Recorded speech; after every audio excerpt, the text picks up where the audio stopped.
Welcome to ML classes. ML classes में आपका स्वागत है। जैसा कि कल डिसाइड किया गया था विपिन सर के द्वारा कि आपको यूपी पीसीएस की जिसका एग्ज़ाम 6 दिसंबर 2026 को है उसके लिए क्लासेस चलाई जाएंगी। तो उसी के लिए क्लासेस में आपकी आज पॉलिटी की लेके आया हूँ, जिसमें आज हम पढ़ाएंगे पीवाईक्यू। यानी कि सबसे पहले तो हमें ये पता होना चाहिए कि क्वेश्चन कैसे पूछे जाते हैं, किस लेवल के क्वेश्चन पूछे जाते हैं, लेवल हार्ड है या सिंपल है या मॉडरेट लेवल है क्वेश्चनों का, उसको हम पहले देखेंगे क्वेश्चन कैसे पूछे जाते हैं। उसके बाद हम थ्योरी करेंगे। ठीक है, आज हम पहले क्वेश्चन देखेंगे। जो क्वेश्चन दिए गए हैं इसमें पॉलिटी के प्रीलिम्स के क्वेश्चन है सभी, और सब कैसे हैं, हाई यील्डेड है, यानी कि एक्सपेक्टेड क्वेश्चन है। ऐसे ही क्वेश्चन एग्जामों में पूछे जाते हैं और ऐसे ही क्वेश्चन आपके एग्जाम में आएंगे भी। ठीक है, तो सबसे पहले हम देखते हैं पहला question, which one of the following authority is not a constitutional body in India. इसमें से कौन सी ऐसी अथॉरिटी है, यानी कि ऐसी कौन सी बॉडी है इन चारों में से जो कि कॉन्स्टिट्यूशनल बॉडी नहीं है। इन चारों में से finance commission, NITI Aayog, election commission and UPSC यानी कि यूनियन पब्लिक सर्विस कमीशन। इन चारों में से हम बताएंगे कौन सी है और कौन सी नहीं है। फाइनेंस कमीशन आप सभी लोगों को मालूम है कि इसका जो मेंशन है वो इंडियन कॉन्स्टिट्यूशन के आर्टिकल 280 में इसका मेंशन है। तो कॉन्स्टिट्यूशन में मेंशन है तो ये कॉन्स्टिट्यूशनल बॉडी होगी फाइनेंस कमीशन। ठीक है, हमें क्वेश्चन ध्यान से पढ़ना है। नोट दिया है इसमें, हमें क्या पूछा है, नहीं है। तो मैं अभी ये बता रहा हूँ कौन कौन सी है इसमें। अब हम बात करेंगे इलेक्शन कमीशन की। इलेक्शन कमीशन सबको मालूम है, कौन सा आर्टिकल है इलेक्शन कमीशन, आर्टिकल 324, जो कि इलेक्शन कमीशन के बारे में हमें बताता है। और ये भी क्या है, हमारी कॉन्स्टिट्यूशन बॉडी है इलेक्शन कमीशन। अब बात करते हैं नेक्स्ट हम किसकी, यूपीएससी की। यूपीएससी भी हमारी क्या एक कॉन्स्टिट्यूशन बॉडी है जिसका मेंशन है आर्टिकल 315 में। तो ये हमारी तीनों finance commission, election commission and UPSC, ये तीनों हमारी क्या है कॉन्स्टिट्यूशनल बॉडी है। लेकिन नीति आयोग हमारी कोई भी कॉन्स्टिट्यूशनल बॉडी नहीं है, क्योंकि इसका जो मेंशन है वो भारत के संविधान में नहीं है, इसीलिए इसको कॉन्स्टिट्यूशनल बॉडी नहीं बोलेंगे। ठीक है, अब हम बढ़ते हैं नेक्स्ट क्वेश्चन के लिए। Under which article of the Indian constitution can a state legislature council be created और एबोलिश्ड। इन चारों में से कौन सा आर्टिकल है जो कि स्टेट लेजिस्लेटिव काउंसिल को बना सकता है या फिर बिगाड़ सकता है। ठीक है, क्रिएट कर सकता है या फिर एबोलिश कर सकता है। एक एक करके हम बात करेंगे। इन चारों में से कौन सा है, आर्टिकल 168 है या फिर आर्टिकल 169 है या आर्टिकल 170 है या आर्टिकल 171 है। तो अगर हम बात करेंगे आर्टिकल 168, इसमें क्या बताया गया है कि हर स्टेट में, भारत के जितने भी स्टेट हैं, कितने स्टेट हैं हमारे total 28 state and 8 union territory. ठीक है, तो हर स्टेट में आर्टिकल 168 हमें ये कहता है कि भारत के हर स्टेट में क्या होनी चाहिए, एक स्टेट लेजिस्लेटिव काउंसिल होनी चाहिए। ये बात आर्टिकल 168 में कहता है। ठीक है, लेकिन स्टेट लेजिस्लेटिव काउंसिल को क्रिएट किया जाए या एबोलिश किया जाए, ये बात करी गई है हमारी किसमें, आर्टिकल 169 में। तो इस क्वेश्चन का जो करेक्ट आंसर है वो है आर्टिकल 169। ठीक है, move to the next question. आगे हम देखेंगे emergency provision are contained in which part of Indian constitution. जो हमारे वित्तीय प्रावधान है, वित्तीय नहीं इमरजेंसी जो प्रावधान है, आपातकालीन जो हमारे प्रावधान है, वो भारत के किस पार्ट में मेंशन है, पार्ट 15 में, पार्ट 16 में, पार्ट 17 में या फिर पार्ट 18 में। तो जो इमरजेंसी प्रोविजन है हमारे, वो पार्ट 15 में अगर हम बात करेंगे तो पार्ट 15 में हमारा क्या है, इलेक्शन। ठीक है, तो ये तो इसका आंसर होगा नहीं। अब जो हमारी इमरजेंसी प्रोविजन है इंडियन कॉन्स्टिट्यूशन में, वो है हमारे किसमें, पार्ट 18 में। ठीक है, नेक्स्ट आगे देखते हैं हम। The provision regarding anti defection are mentioned in which schedule of the constitution of India. वह ऐसा कौन सा प्रोविजन है जिसमें एंटी डिफेक्शन को मेंशन किया गया है, वो कौन सा शेड्यूल है, किस शेड्यूल में एंटी डिफेक्शन को मेंशन किया गया है, वो है हमारा शेड्यूल नंबर 10 शेड्यूल में मेंशन किया गया है किसको, एंटी डिफेक्शन को। अब हम बात करते हैं 9 शेड्यूल की। 9 शेड्यूल में हमें किसके बारे में बताया गया है, लैंड,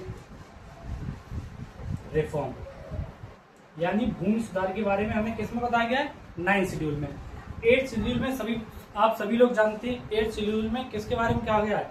ऑफिशियल लैंग्वेज, यानी कि भारत की ऑफिशियल लैंग्वेज के बारे में बताया गया है किसमें? 8 शेड्यूल में। इसमें कितनी ऑफिशियल लैंग्वेज है? टोटल 22 ऑफिशियल लैंग्वेज है, ठीक है। 7 शेड्यूल में सभी लोगों को पता है union list, state list and concurrent list, यानी कि तीनों की तीनों जो लिस्ट हैं वो हमारी किसमें? 7 शेड्यूल में। Move to the next question. Next question हम देखेंगे, which article of the constitution direct the state to secure a uniform civil code for the citizen throughout the territory of India, यानी कि इन चारों में से ऐसा कौन सा आर्टिकल है जो कि यूसीसी के बारे में बताता है, यानी कि यूनिफॉर्म सिविल कोड के बारे में बताता है?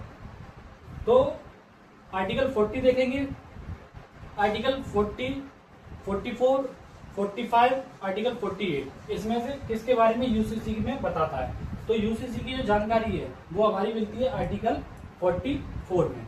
आर्टिकल 48 में क्या मिलता है? आर्टिकल 48 में मिलता है एनिमल हस्बेंड्री,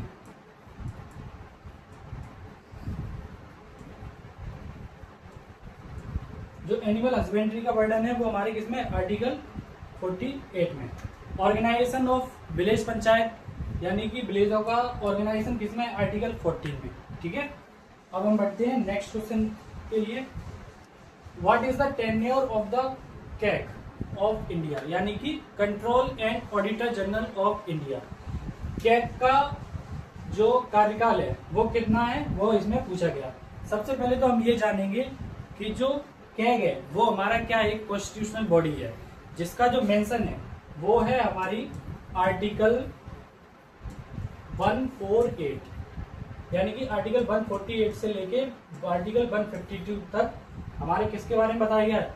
कैग के बारे में, यानी कि controller and auditor general of India. इसका जो टेन्योर होता है वो 6 साल और 65 साल, यानी कि 6 साल या तो पूरे हो जाएं या तो 65 साल पूरे हो जाएं, जो भी इन दोनों में से जो पहले हो जाए, यानी कि 6 साल में से और 65 साल में से जो भी पहले हो जाए वही इसका टेन्योर होता है। नेक्स्ट क्वेश्चन देखेंगे हम, who presides over the joint sitting of both the houses.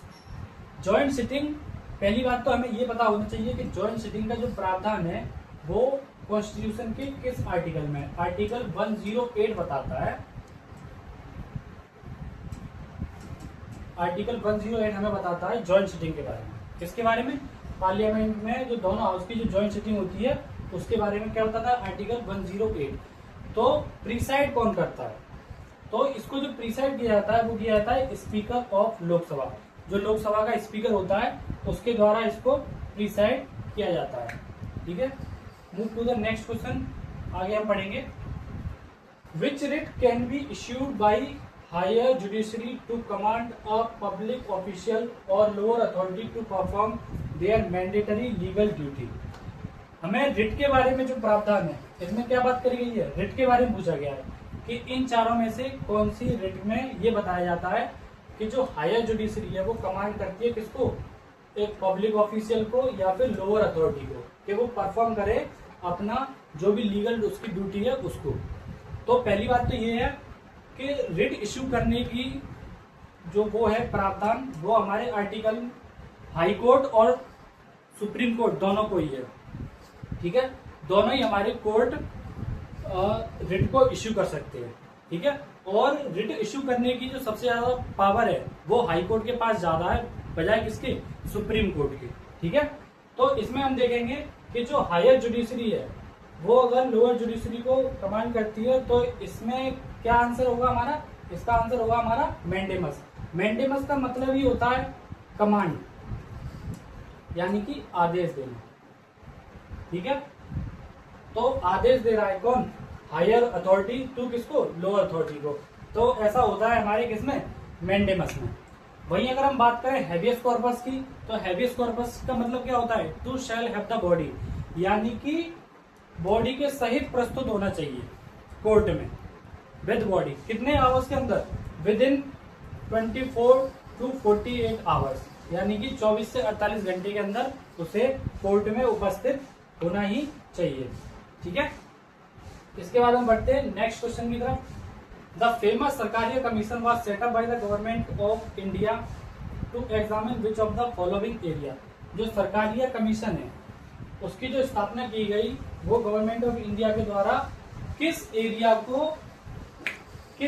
के लिए की गई, यानी कि इन चारों में से इंटर स्टेट रिवर डिस्प्यूट के लिए है, या फिर बैंकिंग सेक्टर रिफॉर्म के लिए है, या फिर सेंट्रल स्टेट रिलेशन के लिए है, या फिर इलेक्टोरल रिफॉर्म के लिए है। तो सरकारिया आयोग जो बनाई गई है वो बेसिकली किसके लिए बनाई गई है, सेंट्रल स्टेट रिलेशंस के लिए सरकारिया आयोग का स्थापना की गई है, ठीक है, गवर्नमेंट ऑफ इंडिया के द्वारा। अब हम बढ़ते हैं नेक्स्ट क्वेश्चन की तरफ। Which fundamental right can not be suspended even during a national emergency declared under article 352। National emergency declare हो जाने के बाद जो नेशनल इमरजेंसी का प्रावधान है वो हमारा किसमें है, आर्टिकल 352 में। तो ऐसा कौन सा फंडामेंटल राइट है जो कि नेशनल इमरजेंसी के टाइम भी सस्पेंड नहीं होता, वो हमारा आर्टिकल कौन सा है, आर्टिकल 20 एंड 21। ये हमारे दो ऐसे आर्टिकल हैं जो कि नेशनल इमरजेंसी के दौरान भी सस्पेंड नहीं होते। बात करी गई है नेशनल इमरजेंसी की, तो 3 टाइप्स की इमरजेंसी होती है हमारी। एक होती है नेशनल इमरजेंसी, दूसरा होता है हमारा प्रेसिडेंट रूल,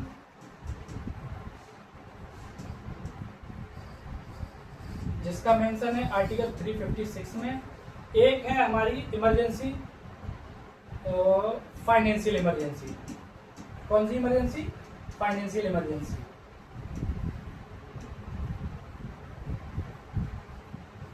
इसका जो प्रोविजन है वो है हमारे आर्टिकल 360 में, ठीक है।